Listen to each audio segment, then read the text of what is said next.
Всем привет! В этом видео расскажу о новом методе использования отрядов с двуручным оружием. Этот метод либо баг, либо фича, сказать трудно. Смотрите видео и определите это для себя сами. Суть заключается в следующем.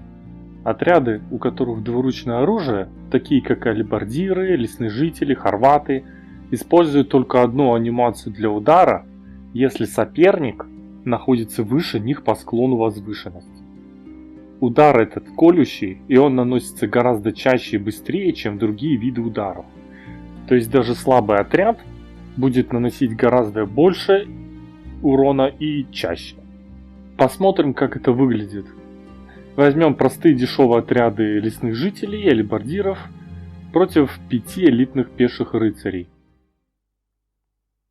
Дадим рыцарям занять высоту, а сами встанем на склоне холма.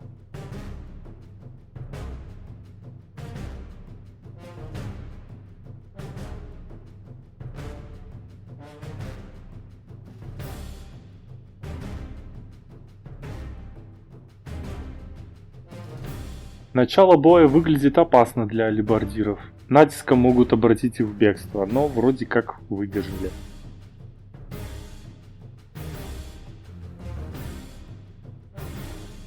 Вот и пример. Лесные жители на расстоянии атакуют рыцарей топором и не дают им наносить ответные удары.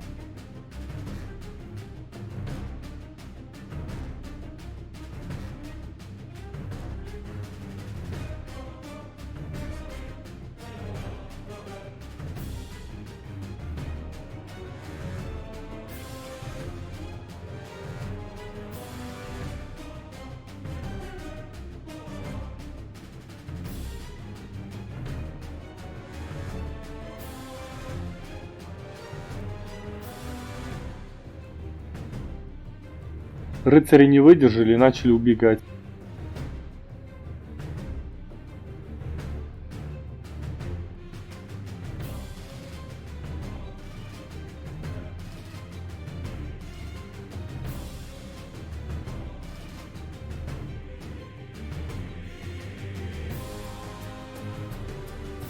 Вот примерно так и должно выглядеть построение.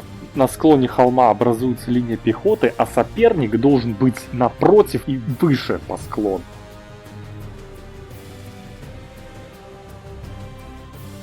Если соперник будет атаковать по диагонали или зайдет сбоку отряда, то этот метод работать не будет. Нужно, чтобы враги находились строго над вашими двуручными отрядами. Вот и результаты. Если все правильно сделать, то даже самые дешевые отряды за 170 флоринов смогут победить рыцарей.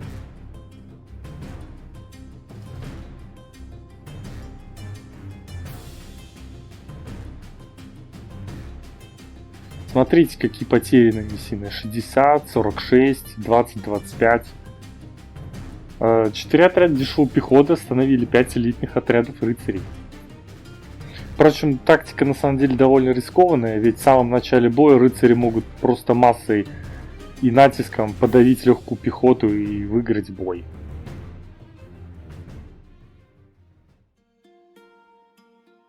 В бою против ИИ этот метод прекрасно сработал, но получится ли это повторить в бою против человека? Я и игрок-пират решили проверить это в тренировочном бою. Посмотрим составы. Польша по правилам турнира Кубок Наций 10 500 флоринов. Генерал, 4 гусара, конные лучники, 4 пеших рыцаря, 3 стрелка и основные юниты для данного эксперимента 3 алибардира и 4 лесных жителя. У Англии сильный состав с упором на тяжелую пехоту мечников, которых 6 штук, 4 двуручных отряда, 4 элитных лучника, кавалерии только 4. Так как в этом бою больше решили упор сделать на проверку основной идеи, то есть пехотного столкновения, не отвлекаясь на конное сражение. На карте Андалузия есть подходящая гора. По задумке необходимо отдать англичанам высоту, чтобы они были выше. Тогда дешевые польские двуручные отряды получат свое преимущество перед тяжелыми элитными рыцарями. Вот вершина горы. Примерно здесь англичане должны занять оборону, а поляки встать немного ниже.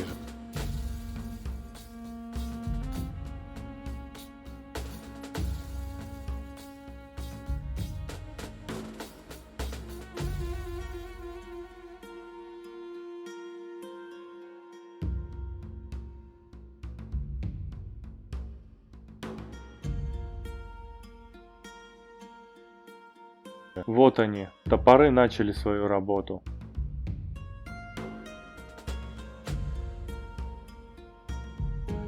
Теперь наблюдаем, сможет ли более слабая польская пехота перемолоть англичан.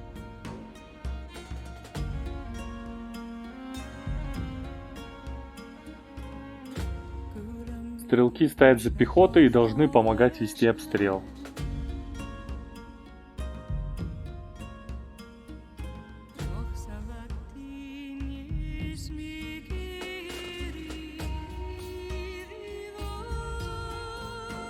Не получилось поставить весь строй армии ровно под англичанами. Пехота стоит скорее под углом, тогда как надо было навязать сражение англичанам примерно вот с такого положения.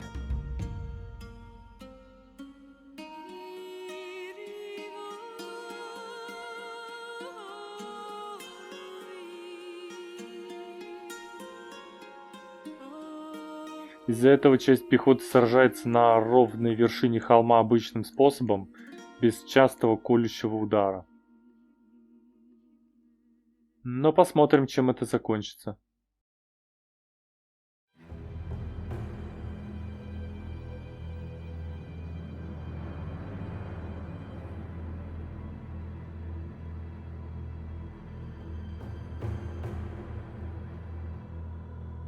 Кавалерия ведет бой на фланге, но в данном экспериментальном бою нас это мало интересует.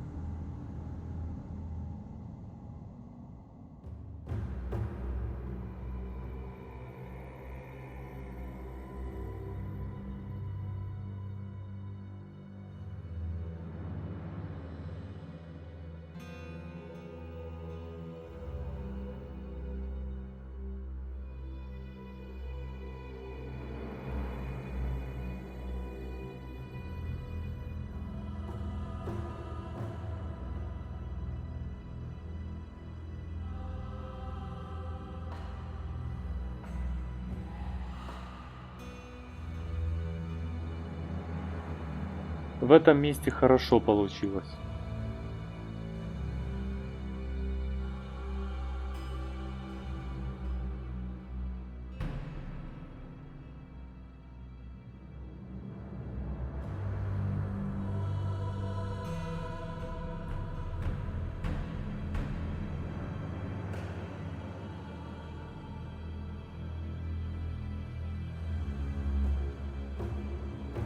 Вот, сейчас заметно.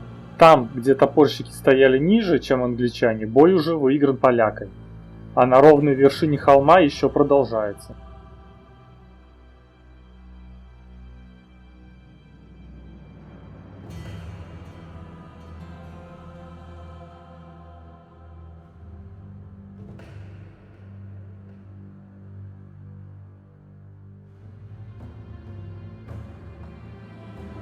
В конце концов пехота поляков смогла перебить англичан, бой выигран. Ставлю ускорение, посмотрим итоги.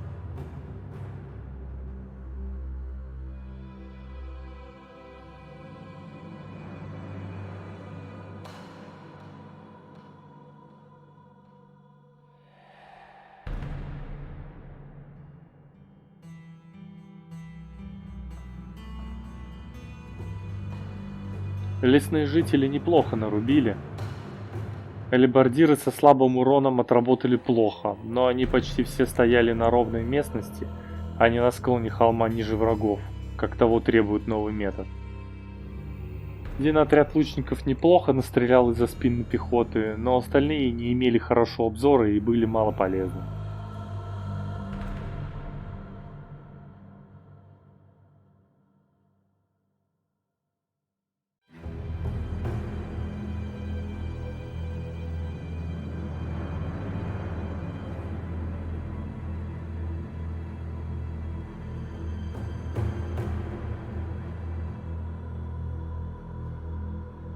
Есть еще результаты другой такой тренировки. Там двуручные отряды оказались намного более эффективными, поскольку удалось правильно построить армию. Но повтору, к сожалению, не сохранилось, только скриншот итогов.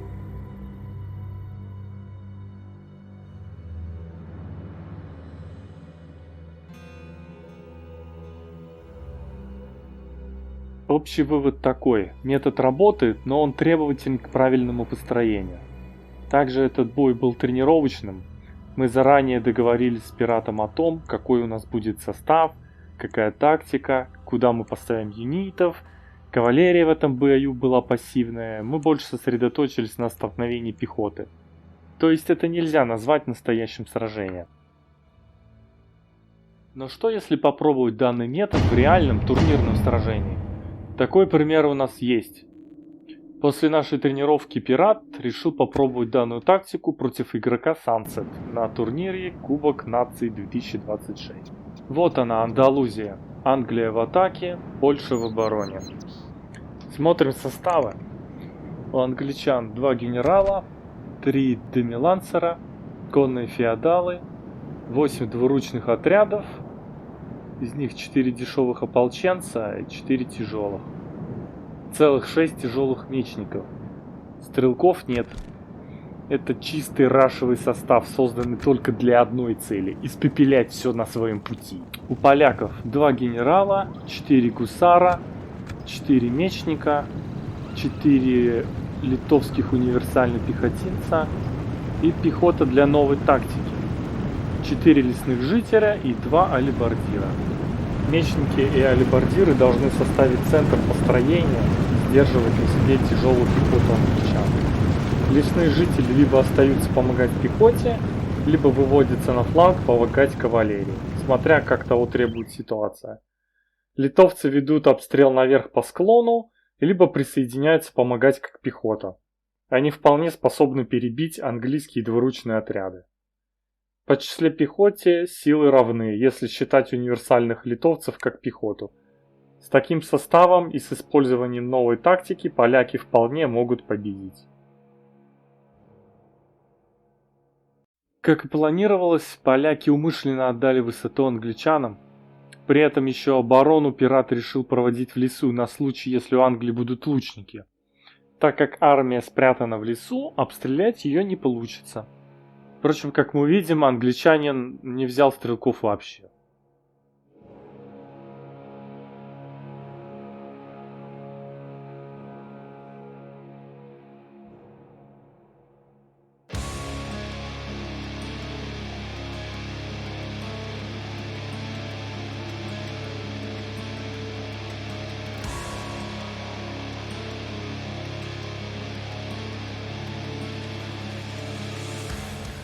Польша построилась очень плотно по центру, почти все силы сконцентрировались здесь.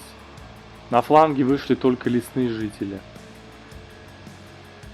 Кавалерийская ошибка в начале. Пират не успел вывести вперед всю свою кавалерию, часть демилансеров ударила по пехоте.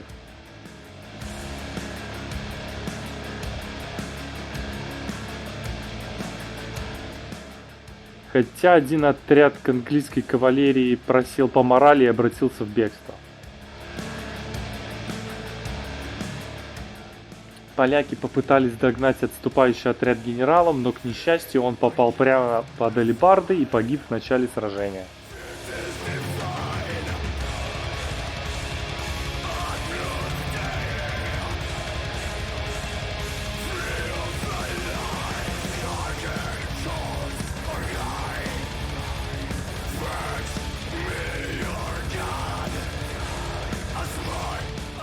Англичане по центру немного притормозили, а вот на флангах сконцентрировали основную ударную мощь и взяли поляков в обхват.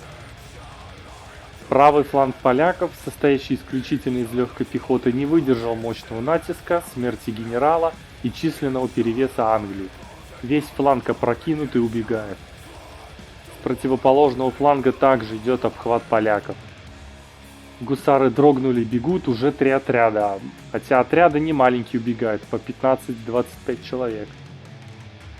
Половина поляков бежит, многие уже взяты в плен, остатки попали в полное окружение.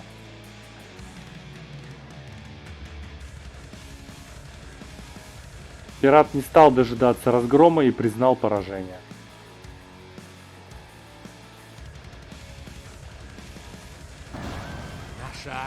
Вот живой пример использования двуручных отрядов новой тактики.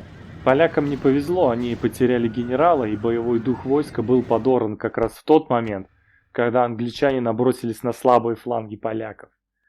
Мне кажется, пират не успел перестроиться должным образом, англичане слишком быстро накинулись на поляков.